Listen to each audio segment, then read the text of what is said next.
పల్లి మండల్ అలాగే బోనకల్ మండల్ రీసెంట్లీ మాకు పైలట్ కింద మీరు చూస్ చేయడం జరిగింది సార్. ఈ రెండు మండలాల్లో టెస్ట్ కేసు లాగా ప్రతి గ్రామం 23 రెవెన్యూ జీపీలు ఉండగా జీపీలు 32 ఉన్నాయి సార్. అక్కడ నేలకొండపల్లి మండల్లో బోనకల్ ఇంకా ప్రాసెసింగ్ అవుతుంది సార్. అక్కడ మేము పైలట్ చేసిన తర్వాత అక్కడ నేర్పులు తీసుకొని రాష్ట్రం అంతటికి ఒక నివేదిక లాగా అందిస్తూ రాష్ట్రం అంతా కూడా ఇప్పుడు రెవెన్యూ శాఖ మంత్రి వర్యులు అవగాహన సదస్సులతో సహా ఈ రెవెన్యూ సదస్సులు ప్రతి జిల్లాలో ఒక మండలికి ఇవ్వడం జరిగింది సార్. మా జిల్లాలో నేర్పులు మీ ముందు ఇప్పుడు పెట్టడం జరుగుతుంది సార్. సార్, ఈ నేలకొండపల్లి మండల్లో మాకు 3224 అప్లికేషన్స్ టోటల్ గా రావడం జరిగింది సార్. ప్రతి గ్రామానికి మేము ఒక టీంని పంపించి అక్కడ అప్లికేషన్లు తీసుకోవడం, వాటిలో ఆఫీస్ వర్క్ చేసుకున్న తర్వాత ఫీల్డ్ సర్వేలు కూడా గవర్నమెంట్ మంత్రి గారు చేసి సర్వేతో సహా పరిష్కరించి ఎంజాయ్మెంట్ ని చూసుకుంటూ కాగితాలను చెక్ చేస్తూ ఎంత రైతు ఫేవర్ లో ఉండగలిగితే అంత ఫేవర్ లో ఉంటూ విత్ ఇన్ ద లా మనం పట్టాలు అందించడానికి ప్రయత్నం చేయమని చెప్పారు సార్. అలాగే యంత్రాంగం అంతా సుమారు 3 వారాల వరకు ఈ పనిలో ఉన్నారు సార్. ఇది ఇప్పుడు క్లోజ్ అయింది సార్. మంత్రి గారు కూడా 2 వారాలకు ఒకసారి ఇది రివ్యూ చేస్తూ టోటల్ 100% కంప్లీషన్ వైపు పుష్ చేస్తూ పోయారు sir. We have completed this pilot successfully for Nelakondapalli mandal sir. ఈ మండల్లో మాకున్న నేర్పులు సార్, వచ్చిన 3000 పైన అప్లికేషన్ లో 1791 అప్లికేషన్లు సాదా కాగితాలకి అంటే అన్రిజిస్టర్డ్ సేల్ డీడ్ ద్వారా విక్రయాలు చేసినప్పుడు అప్లికేషన్ రావడం జరిగింది సార్. వీటిలో మనకున్న గైడ్ లైన్స్ మనకు తెలిసినట్టే సార్. June 2, 2014 తర్వాత మరి 2020లో అప్లికేషన్ వేసుకున్న వాళ్ళ వరకు చట్టంలో ఎలిజిబుల్ ఉంటారు సార్. వాళ్ళు ఈ 1791లో 1222 మంది ఉన్నారు సార్. వీళ్ళందరికీ కూడా మంత్రి గారు కేవలం కాగితం ఒకటే కాదు, ఫీల్డ్ పొజిషన్ చెక్ చేయండి, పక్కన రైతులు అవస్థ పడకూడదు, మళ్ళీ మీరు పట్టాలు తొందరలో ఇచ్చేస్తే ఫీల్డ్ సర్వేలు కూడా చేసుకుంటూ సర్వేను పెట్టి మేము ఎంక్వైరీ చేసిన తర్వాత సార్ ఈ 1222 అప్లికేషన్స్ లో డాక్యుమెంట్ ఉన్న వాళ్ళు 97 మంది సార్. లింక్ డాక్యుమెంట్ లేకపోయినా ఏదో డాక్యుమెంట్ ఉంది, వాళ్ళకి మేము పట్టాలు ఇవ్వడానికి ప్రొసెస్ చేసుకుంటూ ముందుకు తీసుకెళ్తున్నాం సార్. పొజిషన్ లో ఉన్నారు కానీ డాక్యుమెంట్స్ అసలే లేవు, వాళ్ళని కూడా మేము ఎంక్వైరీని పెట్టి తొందర చేయకుండా మీరు ఎక్కడో ఒకటి కాగితం ఉంటుందండి, ఎలా మీరు ఇక్కడ ఫీల్డ్ లోకి వచ్చారనేది మీరు నిరూపించుకోండి, మేమే మీకు చట్టం లోపల హెల్ప్ చేయడానికి ట్రై చేస్తామని 214 మెంబర్స్ ఉన్నారు సార్. ఇలా వాళ్ళ కేరింగ్లు పెట్టుకుంటూ వాళ్ళ నుంచి కూడా కాగితాలు తీసుకుంటూ అది కూడా ప్రొసెస్ చేయడానికి తయారుగా ఉన్నాం సార్. హౌఎవర్ సార్ 911 మెంబర్స్ అంటే నియర్లీ 50% పైన అసలు డాక్యుమెంట్ లేదు, పొజిషన్ లేదు, అయినా అప్లై చేసుకున్న వాళ్ళు ఉన్నారు sir without any rights in the field sir.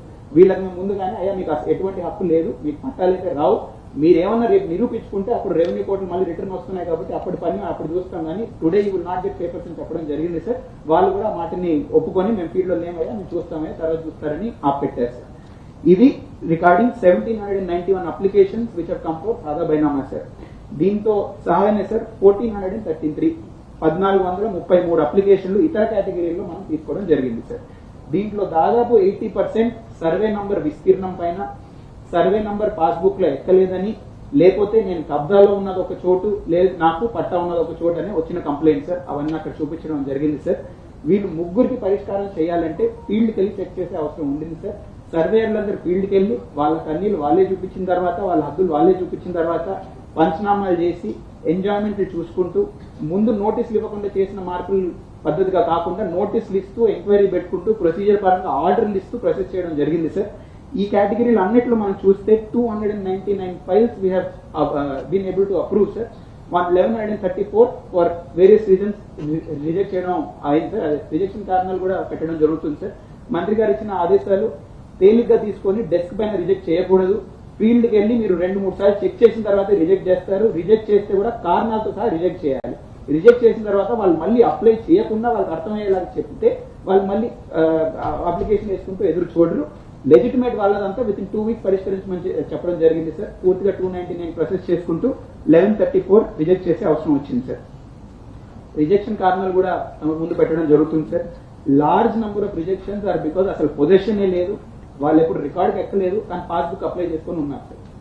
ఏదో పాత ల్యాండ్ రికార్డ్ అప్డేషన్ అయినప్పుడు ఎప్పుడో ఒకటి పానీలో ఒకసారి పేరు ఎక్కుంటుంది సార్, పానీలో పేరు ఎక్కింది కాబట్టి నాకు పట్టా వస్తుందని ఆశతో చూస్తున్నారు, కానీ ఎటువంటి హక్కు లేని వాళ్ళు 300 పైన మంది అప్లై చేసుకుని ఉన్నారు సార్. అలాగే వాళ్ళకు ఉన్న విస్తీర్ణం అంతా పాత పాస్బుక్ ప్రకారం ఉన్న విస్తీర్ణం అంతా కొత్త పాస్బుక్ లో ఎక్కించుకున్నారు, అయినా కానీ పానీలో కొంచెం ఎక్కువ రికార్డ్ అవ్వడం వల్ల ఇది కూడా నాకు రావాలనేది అంటే extent for which they have no claim కూడా ఎక్కించమని అప్లై చేసుకున్న వాళ్ళు 304 మెంబర్స్ సార్. వీళ్ళకి ఆ క్లెయిమ్ లేదు, వాళ్ళకు ఉన్న ఎక్స్టెంట్ అంతా పాస్బుక్ ఎక్కింది కాబట్టి మీకు ఈ ఎక్స్టెంట్ మీకు లెజిటిమసీ లేదయ్యా రాదని చెప్పడం జరిగింది, రిజెక్ట్ చేయడం జరిగింది సార్. అలాగే సార్ ఈ మిస్ మ్యాచ్ సర్వే నంబర్స్ అని మనకు తెలుసుంటుంది సార్. అంటే వారసత్వంలో పంచుకున్నప్పుడు కొనుగోలు చేసినప్పుడు చూపించిన సర్వే నంబర్ ఒకటి, అమ్ముకుంది ఒకటి సార్. అన్నదమ్ములు పంచుకున్నప్పుడు కూడా కాగితం పైన పంచుకున్నారు కానీ పొడి అనేది సబ్ డివిజన్ ఫీల్డ్ లో కాకపోవడం వల్ల వాళ్ళు ఉన్నది ఒక సర్వే నంబర్లో, కాగితం ఉన్నది ఒక సర్వే నంబర్లో సార్. ఇవి కూడా 36 కేసులు మాకు రావడం జరిగింది సార్.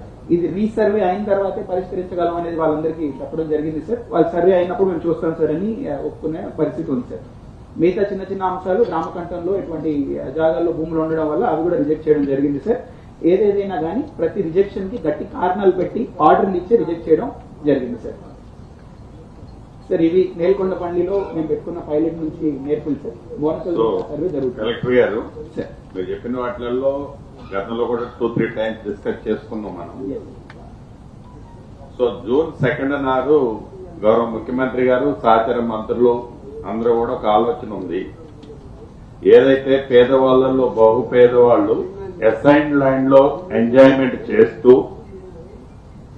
ఎలిజిబుల్ ఉన్న వాళ్ళు ఎవరైతే ఉన్నారో వాళ్ళకి ఇందిరమ్మ ప్రభుత్వం అంటేనే పేదవాడికి అండగా ఉండే ప్రభుత్వం కాబట్టి ఆ అసైన్డ్ ల్యాండ్ ఉండి పొజిషన్ లో ఉండి ఎలిజిబుల్ ఉన్న వాళ్ళకి ఇద్దామనేది గౌరవ ముఖ్యమంత్రి గారు కేబినెట్ ఒక ఆలోచనలో ఉంది. దానికి సంబంధించిన పూర్తి వివరాలు సిసిఎల్ఐకి పంపించేసుకుంటే ఫస్ట్ నాడు కేబినెట్ మంత్రులము ముఖ్యమంత్రి గారు కూర్చొని దాని మీద ఒక డెసిషన్ తీసుకుంటారు.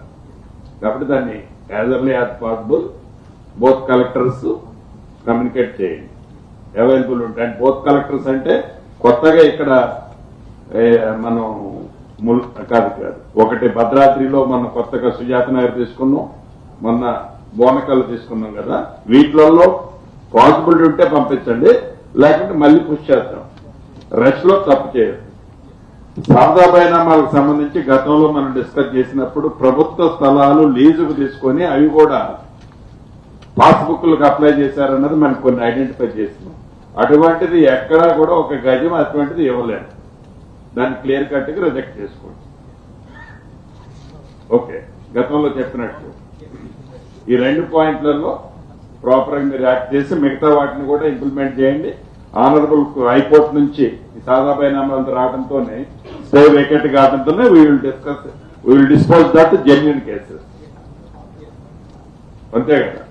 నెంబర్ 2, గౌరవ ముఖ్యమంత్రి గారు నేను మొన్న వీడియో కాన్ఫరెన్స్ లో చెప్పారు, ఇతర కలెక్టర్లకు చెప్పేది, రెవెన్యూ అధికారులకు అందరికి చెప్పేది ఆల్రెడీ మీరు అందరూ ప్రిపేర్ అయి ఉన్నట్లున్నారు. పైలట్ కింద మనం ప్రతి గ్రామంలో ఆల్రెడీ ఎలా అయితే రెవెన్యూ గ్రామంలో సదస్సు పెట్టి ఆ సదస్సులో రిప్రజెంటేషన్స్ తీసుకొని మనం వర్కౌట్ చేశామో 3rd to 20th. సో ఈ 18 days ప్రతి రెవెన్యూ గ్రామానికి మస్ట్ అండ్ షుడ్ ఎంఆర్ఓ స్థాయి అధికారులు వారి టీము ఎక్కడ చిన్న డిస్టర్బెన్స్ లేకుండా అప్లికేషన్స్ తో పాటు మీరే వెళ్ళాలి.